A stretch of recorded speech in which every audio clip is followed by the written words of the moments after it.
Hey guys, welcome back to the channel. I'm Coach from America. Today we're going to be checking out 5 ways British and American bedrooms are different.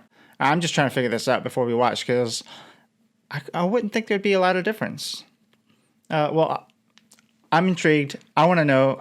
I'm actually taking a trip to London here around October. Hey, at least I won't be caught by surprise, right? All right, without further ado, let's jump right on in, guys. One of the most common bedroom differences I get asked about is, why do Americans sleep with that extra sheet between the quilt and you?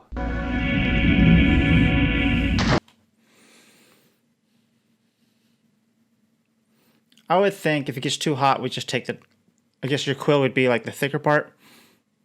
We'd take that off if it gets too hot. Or you know what, maybe from sweat.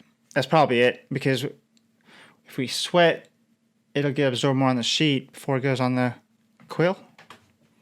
Hello, I'm Lawrence and I'm on a quest to uncover all of the memos that Britain and America lost in the pond, and one of those memos pertains to bedrooms. In Britain and throughout the world, people need a designated room where they can go to sleep and do other stuff, like reading, for example. But depending on the country that you're in, the bedroom, a word supposedly coined by Shakespeare, might take a different form. And as somebody who has lived extensively in both Britain and America, this is most certainly true of those two countries. And so without further ado, here are 5 ways that British and American bedrooms are very different. Let's get started.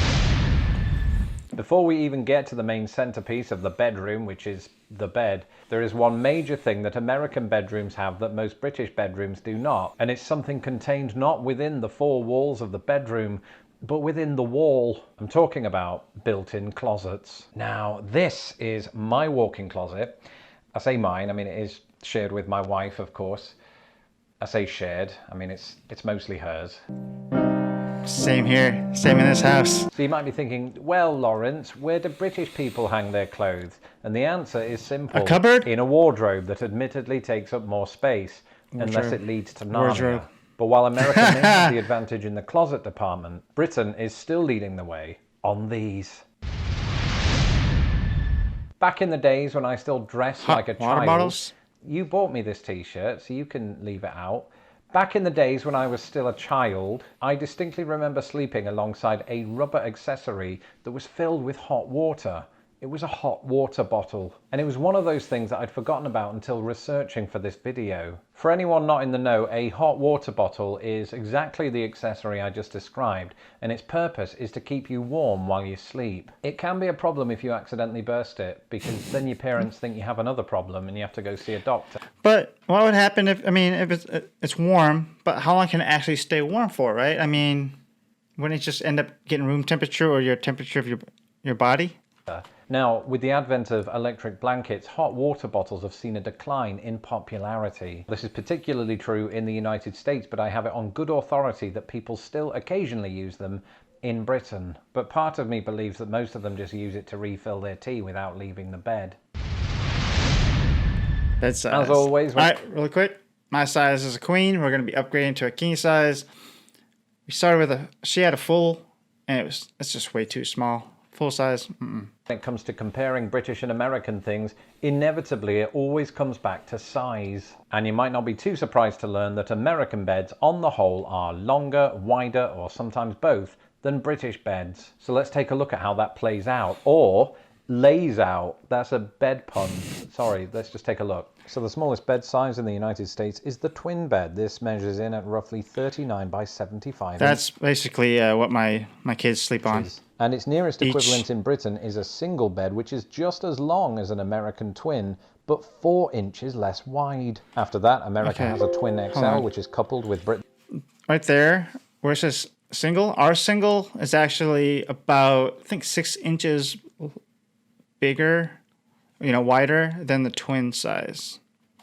But 4... Wait, I'm thinking full size. We don't have a single. inches less wide. After that, America has a twin XL, which is coupled with Britain's small double. Try saying that after 4 whiskies. And then America has what is known as the full-size mattress. This is 54 inches by 75. This is almost identical to the double-size mattress in Britain. From here on out, things become like a game of chess, as both countries sort of introduce a royal family of mattress sizes. Queens and kings. US, some people sleep on the Queen. That's what we have. have. The Queen, that would be breaking news, on a queen-size mattress, which is about 60 This guy is inches by hilarious. 80. This is virtually identical to Britain's king-size mattress. But neither country ousts their bedroom monarchy there. What's better than a queen? A super queen. In the US, this measures in at 66 inches by 80. Funnily enough, the nearest equivalent in Britain is called, can you guess what it's called, can you? Super King? It's called a Super King. It's 72 inches by 80. And so Britain wins, except it doesn't, because America also has a king-size bed that measures 76 by 80. And at this point, Britain's mattresses abdicated the throne, while America's just kept going with the California King at 72 inches by 84, and that's just showing off. So perhaps this additional size is why Americans are more likely to use one of these. Box springs. However, very important. Box springs is very important. I mean, obviously you get to lay down a little bit higher up, so you don't have to like squat. You don't have to squat down and go to bed. Lay on the bed. I can't even talk. And when you get out of bed, it's easier to just hop onto your feet without having to like pull yourself up. The mattress, it's more common in the US than the UK for it to sit on top of what is known as a box spring. And while I definitely couldn't claim to be a bed connoisseur, I hadn't heard of the phrase box spring until I moved to America. And there's a couple of reasons for this. Firstly, we don't call it that. Apparently, we call it either a sprung bed base or a divan. I've never used those terms either, and that's because this particular contraption is much less common in Britain. And so what is this contraption? Well, a box spring is a base that sits under your mattress that sort of incorporates a spring system like you might find in your mattress. And the idea is with that additional bounce, I won't keep doing that, the springs in the mattress have a greater shelf life. In Britain, our mattresses tend to sit on harder surfaces, meaning that the springs in your mattress wear down more quickly depending on how much you put them under duress. Mine were mostly fine. But so much for what goes under the mattress. Let's take a look at what goes on top. One of the most common bedroom differences I get asked about is, why do Americans sleep with that extra sheet between the quilt and you? And this is what's known as a top sheet. And while I have read that top sheets have become less popular among younger Americans, they are nonetheless still in wide use. But what purpose do they serve? I mean, it's also a great decoration. So, like when you make your bed, you fold the, you call it quilt, we call it just the main. What would we call it? I'm having a brain fart. Just covers, whatever. I don't know. I forgot. Well, aside, they are nonetheless still in wide use, but what purpose do they serve? Well, aside from adding an additional layer of warmth for Americans that don't know the joys of a hot water bottle, a top sheet is often used for hygienic reasons. The theory being that your body, and therefore body odor and sweat and dirt, doesn't come into contact with the comforter/quilt. And I can get behind this idea because it means you can wash the comforter less often. Who needs bulky laundry? Now, because Americans are more likely to use this approach than British people, they're also more likely to not use a duvet cover because what's the point? In Britain, this is largely how we get around the hygiene problem, if indeed we choose to. Now, if Reddit is anything to go by, then this is the source of a heated debate. So let me know in the comments below, top sheet or no top sheet. As for me and my American wife, we compromised on both a top sheet and a quilt cover for some reason. That's it for this episode. Let me know in the comments below how you keep your bedroom. Just keep it general. And don't forget to subscribe to my channel so that my videos... Yeah, definitely check this guy out. He's really, really funny. But, okay, what was that? Did you say duvet cover? A quilt cover. For me and my American... Let me know in the comments if red is largely how we get around a duvet cover because... Duvet? I don't know.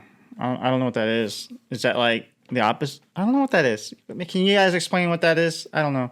Okay, yeah. I definitely have to have my my top sheet. I gotta have that. The sheet right between the quill, right? And oh god, what am I doing here? And yeah, I don't know. It's just I like if I start getting warmer, I like to just use that. It just, and what's wrong with the mic?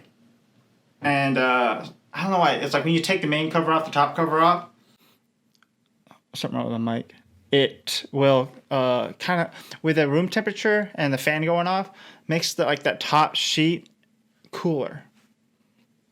Hey, it works for me. So thank you guys so much for watching this video. Can't wait to see you guys, the people that are watching from the UK. When I come over there, give me a shout out. All right, guys. Bye.